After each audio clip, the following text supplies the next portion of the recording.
Kisah ini merupakan kisah nyata yang dialami oleh ibuku sendiri. Saat itu, aku masih duduk di bangku TK. Kita baru saja pindah ke suatu perumahan yang terletak di pelosok desa di bagian selatan Jawa Timur, yakni Desa Poncokusumo di pedalaman Kabupaten Malang. Belum banyak orang yang menghuni daerah ini, rumah warga yang berpenghuni masih bisa dihitung dengan jari. Hampir semua hunian di perumahan ini belum ditempati oleh pemiliknya. Waktu telah berjalan 3 bulan. Keluarga kami mulai mengenal beberapa orang yang berada di kawasan ini, seperti tukang sayur, tukang pijat, tetangga, dan ojek. Saat itu kami sedang dalam keadaan genting. Badanku mengalami demam hingga gemetaran.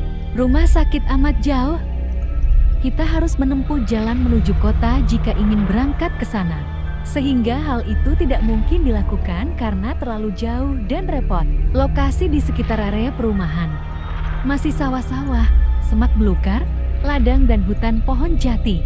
Transportasi kala itu hanya ada ojek yang biasanya mangkal di pos ojekan. Biasanya ojek-ojek di sini hanya narik mulai pagi sampai jam 3 sore saja. Di atas jam itu mereka sudah kembali ke kediaman masing-masing. Zaman tahun 1999 belum banyak orang yang memakai handphone. Paling-paling komunikasi hanya lewat wartel warung telekomunikasi dan telepon rumah saja. Tapi kita belum punya telepon kabel apalagi HP. Ibuku bermaksud menelpon taksi namun hanya bisa lewat wartel yang bukanya jam 7 malam saja. Jam kala itu menunjukkan pukul 5 sore. Para ojek yang mangkal di pangkalan sudah pulang dan saat itu juga ibuku berpikir, daripada kelamaan, lebih baik aku cari tukang pijat saja. Ibu pun berjalan menuju rumah tukang pijat yang jaraknya cukup jauh dari rumah.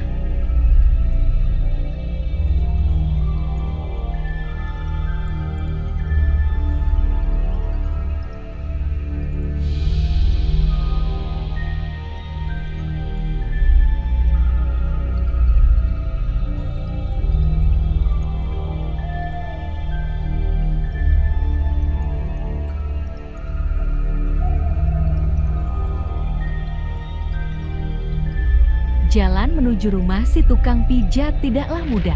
Ibu harus melewati hutan pohon jati yang menjadi jalan pintas tercepat yang menghubungkan perumahan dengan desa tempat si tukang pijat tinggal. Karena beliau hanya jalan kaki, waktu yang ditempuh pun tidak sebentar. Berbekal payung, dia berjalan seorang diri. Di tengah perjalanan, hujan gerimis datang. Beliau mengembangkan payungnya saat melewati hutan pohon jati dan hampir sampai ke perkampungan desa sebelah. Beliau mendengar suara kakek-kakek memanggilnya. Nak, tolong Mbah. Ibu melihat ke sekelilingnya tak ada orang. Dia kembali berjalan. Di langkah ketujuh ibu berjumpa dengan seorang lelaki tua yang mengenakan topi caping dari anyaman bambu, membawa cangkul di pundaknya. Kakinya penuh dengan tanah. Pria tua itu berpapasan dengan ibuku. Ibu mencoba menyapanya. Apakah Bapak yang memanggil saya barusan? Lelaki itu tak menjawab, hanya mengangguk pelan. Gelagat pria itu tampak aneh. Tatapan ibuku tak bisa lepas dari pria tua itu. Ada yang bisa saya bantu, Kek? Tanya ibu sambil memayunginya juga. Tolong antarkan aku pulang. Ibu seolah lupa dengan apa tujuannya ke sana. Bagai terhipnotis, beliau mengikuti arah berjalan si kakek yang semakin lama berjalan, semakin jauh dari tempat ibuku berpijak tadi. Bulu kuduk ibu berdiri ketika mendekati kakek itu. Bau kakek ini bagaikan bangkai tikus yang telah membusuk berhari-hari. Amat sangat menyengat ketika ibu memandang kakek ini dari ujung kaki ke ujung kepala. Benda di pundak lelaki yang semula dikira cangkul oleh ibuku itu berangsur-angsur berubah warna menjadi memanjang seperti karung dari kain putih. Yang begitu mengagetkan adalah ada wajah di antara karung putih menjuntai yang diikat tersebut. Ibuku segera menyadari apa yang dia lihat, yakni pokong yang sedang dibawa oleh si Embah. Pria tua itu memandang wajah ibuku. Wajahnya sangat menyeramkan. Matanya penuh dengan belatung. Rona mukanya pucat dan memar membiru di separuh bagian wajahnya. Si kakek tersenyum lebar diiringi suaranya yang sendu. Badan ibu lemas seketika. terkulai lemah tak berdaya di bawah pohon jati. Tenggorokan ibu serasa tercekat tanpa bisa mengeluarkan suara. Badannya bergetar, keringat bercucuran, berharap apa yang dilihatnya hanyalah mimpi. Tapi sayangnya apa yang dia saksikan benar-benar nyata. Petani itu menyanyikan tembang Jawa yang suaranya sangat kencang, membuat orang yang mendengarnya seolah terpaksa ditarik menuju alamnya. Ibuku tak sanggup berdiri. Beliau akhirnya bisa berteriak minta tolong. Untungnya ada warga yang akan pergi ke masjid yang mendengarnya. Beliau pun digotong menuju perkampungan warga yang sudah terlihat di ujung jalan. Ibu ditanyai oleh warga dan bilang mau ke rumah si tukang pijat. Warga pun mengantarnya ke sana. Sesampainya di rumah si tukang pijat, beliau menceritakan semuanya beserta maksud kedatangannya ke sana. Akhirnya ibu diantar pulang naik sepeda motor oleh si tukang pijat, sambil diberi nasihat untuk tidak lewat tempat itu lagi.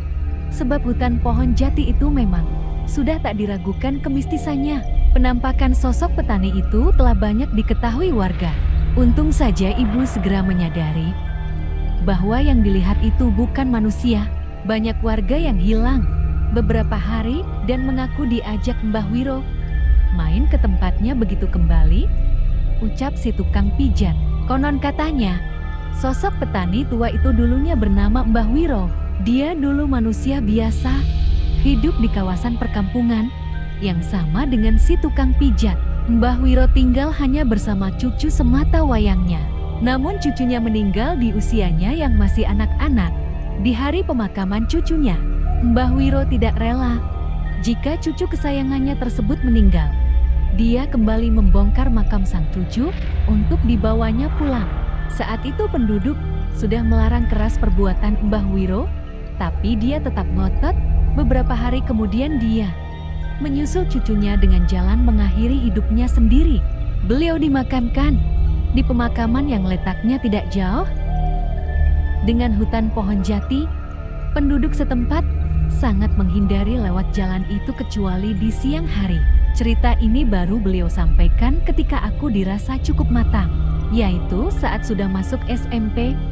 Karena ibu khawatir jika saat itu langsung diceritakan padaku saat itu juga, maka aku akan tumbuh menjadi seorang penakut. Bagaimana menurut kalian tentang cerita ini? Jika berkenan, bagikan pengalaman horor kalian di kolom komentar, biar aku bisa tahu seseram apa sih cerita kalian.